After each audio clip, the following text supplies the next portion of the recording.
Online class में हम लोग गोधूली के काव्य खंड में भारत माता कविता 5 पाठ हम लोग समझे थे।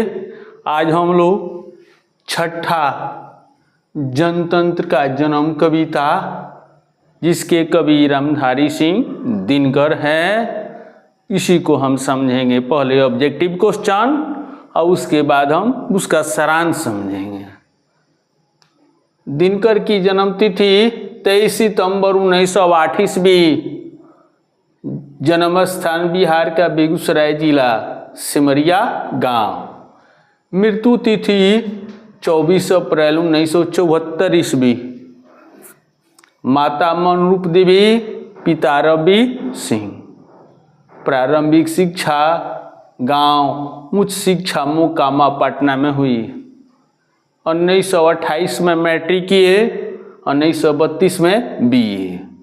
बरबीघा एची इंग्लिश स्कूल में प्रधानाध्यापक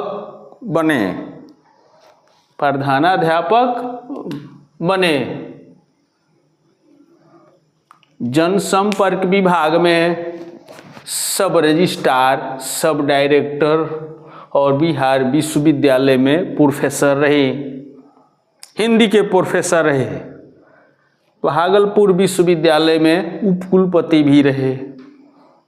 उपकुलपति कहा जाता है जो विश्वविद्यालय का जो सेकेंड प्रिंसिपल होता है उसी को।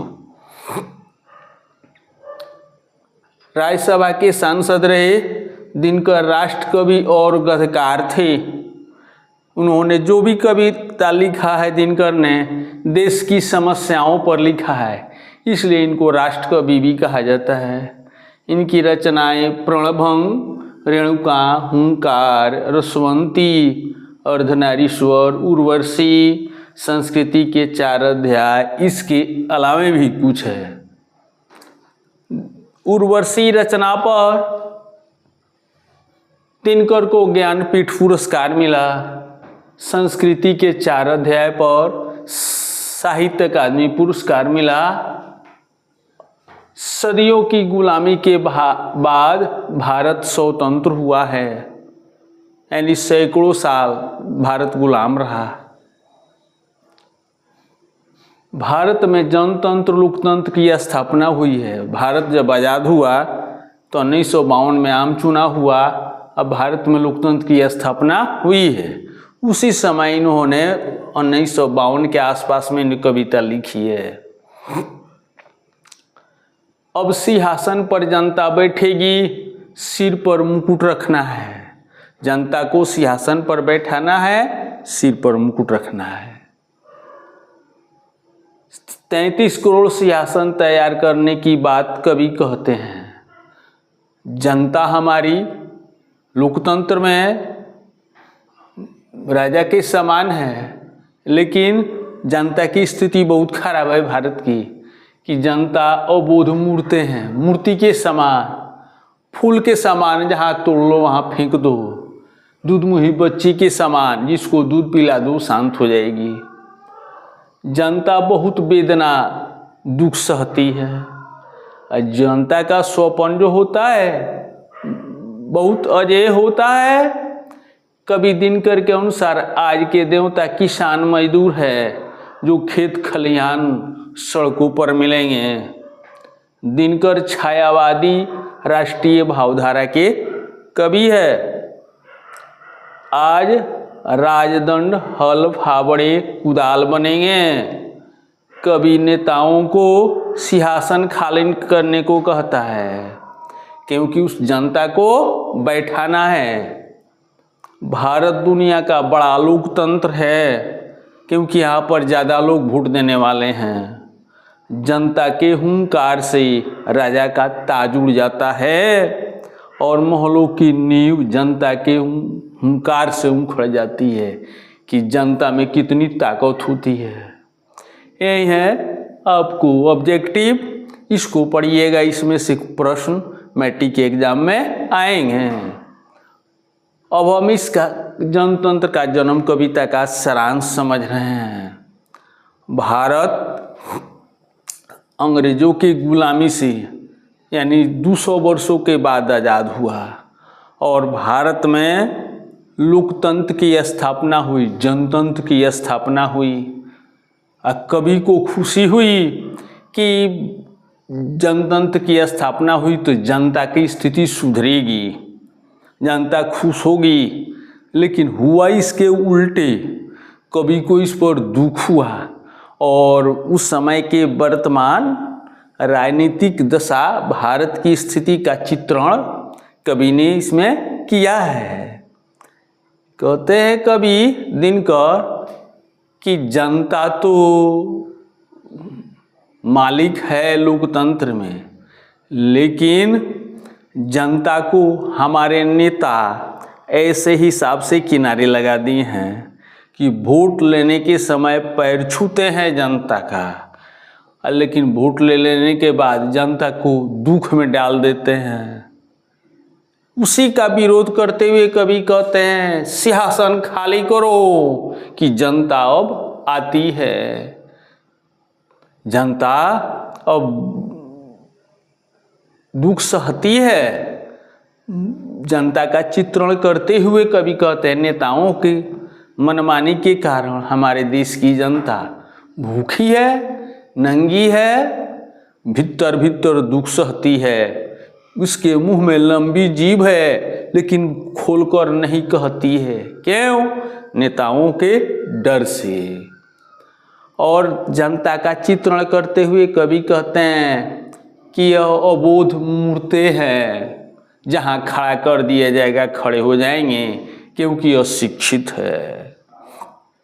फूल के समान है कि इसको जहाँ हम हाथ से तोड़ लें, पैकेट में रख लें, चाहे नोच कर फेंक दें, चाहे कहीं चढ़ा दें, चाहे माला बना लें, कौन उपयोग कर लें।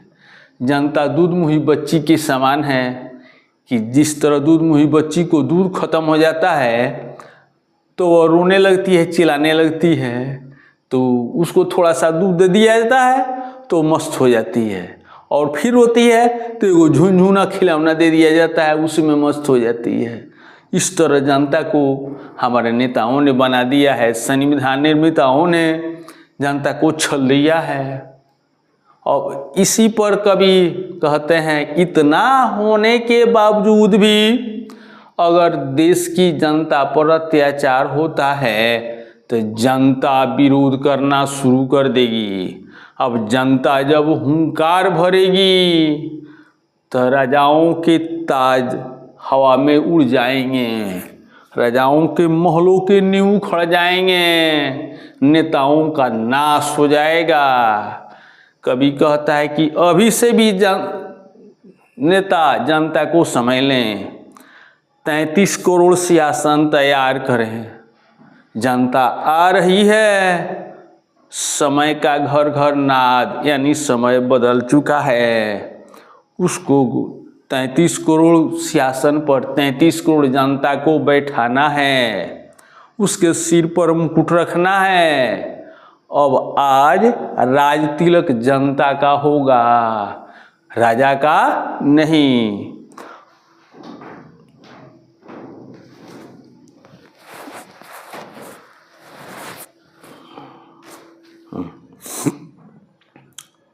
अब कवि कहते हैं जनता के महत्व को बता रहे हैं, गरीबों के महत्व को बता रहे हैं।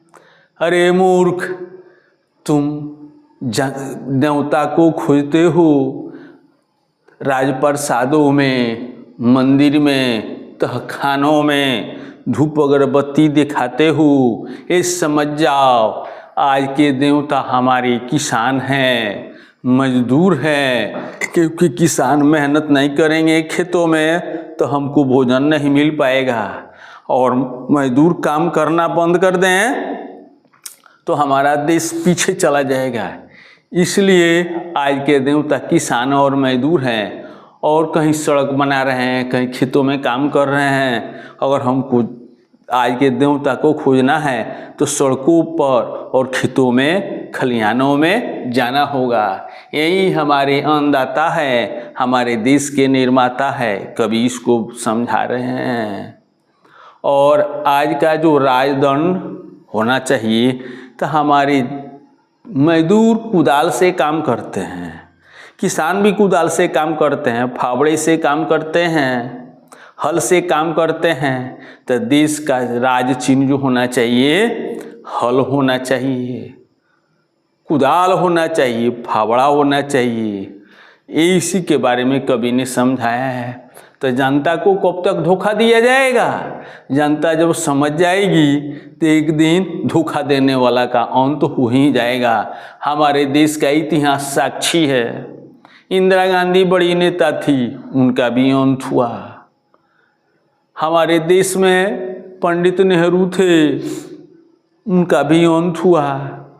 तो जनता को धोखा देने वाले का अंत एक दिन होना ही है। हमको जनता के महत्व को समझना होगा।